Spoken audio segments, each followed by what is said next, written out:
என் அன்பு தமிழ் சொந்தங்களே, விஜய் சீதாராமன் பேசுகிறேன். குறிப்பாக இந்த பதிவு குடும்ப தலைவிகளுக்கானது. சுவர் இருந்தால் தான் சித்திரம் தீட்ட முடியும். அந்த அடிப்படையிலே நம் அறத்தமிழன் பேரியக்கத்தின் அடிப்படை நோக்கங்களில் முதல் நோக்கம் உடலினை உறுதி செய் என்பது.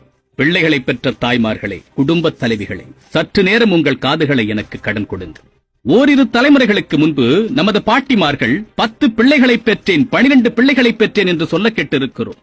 அப்படிப்பட்ட ஒரு வீரியமுள்ள தலைமுறைக்கு சொந்தக்காரர்களான நாம் இப்பொழுது ஒரு பிள்ளை பெறுவதற்கே போராடி கொண்டிருக்கிறோம். இதற்கு என்ன காரணம்? வளர்ந்துவிட்ட நாடுகளிலெல்லாம் 90% சுகப்பிரசவம் நடைபெற வேண்டும் என்று மருத்துவர்கள் போராடி கொண்டிருக்கும் பொழுது நமது நாட்டில் மட்டும் 90% மேற்பட்ட பிரசவங்கள் அறுவை சிகிச்சை மூலமாக செய்யப்படுவதற்கு காரணம் என்ன? ஒரு பெண்ணிற்கு சுகப்பிரசவம் நடந்துவிட்டது என்றால் நாம் அத்தனை பேரும் ஆச்சரியப்படக்கூடிய அளவிற்கு நம் சிந்தனையை மாற்றியது யார்? இன்னும் ஒரு விடயத்தை நாம் மிகவும் நுட்பமாக பார்க்க வேண்டும். 80களிலே எவ்வளவு பேர் அறுவை சிகிச்சை செய்து கொண்டார்கள்? எவ்வளவு பேருக்கு சுகப்பிரசவம் நடந்தது? 90களிலே எவ்வளவு பேருக்கு சுகப்பிரசவம், எவ்வளவு பேர் அறுவை சிகிச்சை செய்து கொண்டார்கள்? 2018 எத்தனை பேர் அறுவை சிகிச்சை செய்து கொள்ள இருக்கிறார்கள்? ஒரு தேசத்தினுடைய ஆரோக்கியம் சற்றேறக்குறைய 25 ஆண்டுகளில் தலைகீழாக புரட்டி போடப்பட்டிருக்கிறது என்றால் அது எப்படி சாத்தியமானது? ஒரு பெண் குழந்தையானவள் 10 பருவத்தில் தான் பூப்படைய வேண்டும். ஆனால் என்ன நடந்து கொண்டிருக்கிறது? சரி, அப்படியே வந்தாலும் மாதவிடாய் என்பது முறையாக வருகிறதா? கருமுட்டைகள் ஆரோக்கியமாக இருக்கிறதா? இன்னும் எத்தனை பிரச்சனைகள்! மார்பக புற்றுநோய், கர்ப்பப்பையில் கட்டிகள், கர்ப்பப்பை நீக்கம், என்ன நடந்து கொண்டிருக்கிறது இந்த தேசத்தில்? என்ன வாழ்க்கையை வாழ்ந்து கொண்டிருக்கிறோம் நாம்? உங்களில் எத்தனை பேர் பர்கர் சாப்பிடும் பொழுது அதை ரசித்து ருசித்து சாப்பிடுகின்றீர்கள் என்று நெஞ்சில் கை வைத்து கூற முடியுமா? யாருக்காக சாப்பிடுகிறீர்கள்? பெருமைக்காகவா? ஆடம்பரத்திற்காகவா? அழிந்து போவதற்காக இதை நாம் உண்டு கொண்டிருக்கிறோம். காம்போ பெக் என்ற பெயரில் பீஸாவையும் பர்கரையும் கொடுத்து கூடவே குடிப்பதற்கு குளிர்பானம் என்ற பெயரில் ஒரு விஷத்தையும் கொடுக்கின்றார்கள். இந்த ஒவ்வொரு உணவுப் பொருளிலும் எவ்வளவு ரசாயனம் கலக்கப்படுகிறது, எவ்வளவு விஷத்தன்மையுள்ள பொருட்கள் இருக்கின்றன. இவையெல்லாம் ஒன்றிணைந்து வயிற்றுக்குள் செல்லும் பொழுது என்ன மாதிரியான உடல் பிரச்சனைகளை ஏற்படுத்தும் என்று படித்தவர்கள், நாகரிகமிக்கவர்கள் என்று சொல்லிக் கொள்ளும் நாம் ஏன் யோசித்து பார்க்கவில்லை? அதை எப்படி உங்கள் பிள்ளைகளுக்கு வாங்கிக் கொடுப்பதற்கு உங்களுக்கு மனது வருகிறது? அடம்பிடித்து கேட்டால் விஷத்தை ஊட்டிவிட்டு விடுவீர்களா?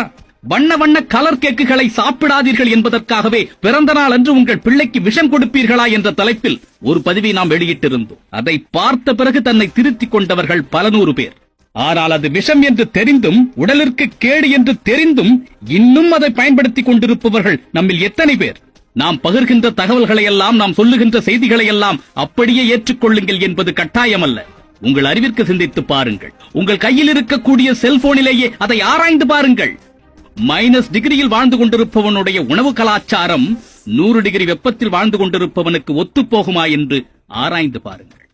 பெரும்பாலும் காலையில் ஆவியில் வேக வைத்த உணவுகளையே கொடுப்பதற்கு முயற்சி செய்யுங்கள். மைதாவில் தயாரிக்கப்பட்ட பொருட்களையும் மைதாவின் அடிப்படையிலான தயாரிப்புகளையும் தயவு செய்து உண்ணாதீர்கள்.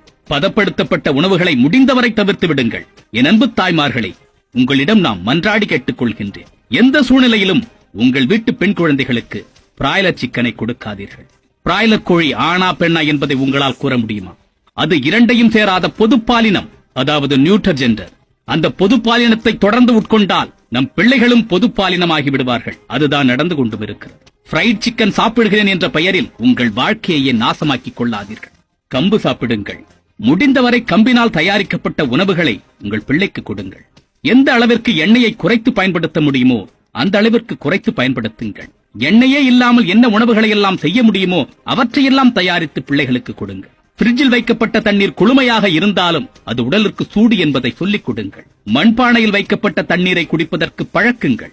இளம் பிள்ளைகளுக்கு தேங்காயில் பால் எடுத்து பிழிந்து கொடுங்கள். நல்லெண்ணெயை பயன்படுத்துங்கள். எள்ளினை அடிப்படையாக கொண்டு தயாரிக்கப்பட்ட உணவுப் பொருட்களை அதிகமாக கொடுங்கள். நிலக்கடலையை தினமும் சாப்பிடக் கொடுங்கள். பேரீச்சம்பழங்களை கொடுங்கள். அது கடினமாக இருந்தாலும் அவர்கள் மனதில் எப்படியாயினும் இவைதான் சிறந்த உணவுகள் என்ற எண்ணத்தை உருவாக்கி அவர்களை உண்ணச் செய்யுங்கள். 10 மணிக்கு மேல் ஒரு நிமிடம் கூட உங்கள் பிள்ளைகள் முழித்திருப்பதற்கு அனுமதிக்காதீர்கள். 10 மணி என்பது அதிகப்படியானது. 9 மணிக்கே படுக்கச் சென்றால் அதைவிட சிறப்பானது ஏதுமல்ல. சில லட்சங்கள் கொடுத்து வாங்கக்கூடிய நமது வாகனத்தை முறையாக பராமரிக்கின்றோம். காற்று சரியாக இருக்கிறதா? ஆயில் சரியாக இருக்கிறதா? ரேடியேட்டரில் தண்ணீர் சரியாக இருக்கிறதா? இப்படி ஒவ்வொன்றையும் பார்த்து அதை பராமரிக்கின்றோம். ஆனால் சற்றேறக்குறைய 70-80 ஆண்டுகள் வாழக்கூடிய நம் மனித உடலை நாம் எப்படி தினமும் பராமரிக்கின்றோம்? யோசித்து பார்த்திருக்கின்றோமா? சுற்றுப்புற சீர்கேடுகளினாலும் இன்னும் எத்தனையோ காரணங்களினாலும் ஒவ்வொரு நாளும் நமது உடல் பழுதுபட்டுக் கொண்டிருக்கிறது. முறையாக பராமரிக்கப்படாத வாகனம் பாதி வழியில் எங்கோ நின்று விடுவது போன்று முறையாக பராமரிக்கப்படாத மனித உடல் சட்டென்று தனது செயல்பாடுகளை நிறுத்திக் கொள்ளும். என் அன்பு தாய்மார்களே, இந்த சமுதாயத்தின் வாழ்க்கை தரமே உங்களது கையில்தான் இருக்கிறது. மாறுங்கள், மாறுவதற்கு முயற்சி செய்யுங்கள், மாற்றங்களை மற்றவரிடத்தும் உருவாக்குங்கள். மாற்றம் என்பது நினைத்த மாத்திரத்தில் உருவாகுவது அல்ல. அது ஒரு சிந்தனை, அது ஒரு தொடக்கம், அது ஒரு பயணம். அந்த பயணத்தை உங்களது அடிப்படையில் இருந்து தொடங்குங்கள். சந்திப்போம். தமிழனாய் பிறந்தேன் என்ற பெருமையுடன் விஜய் சீதாராமன்.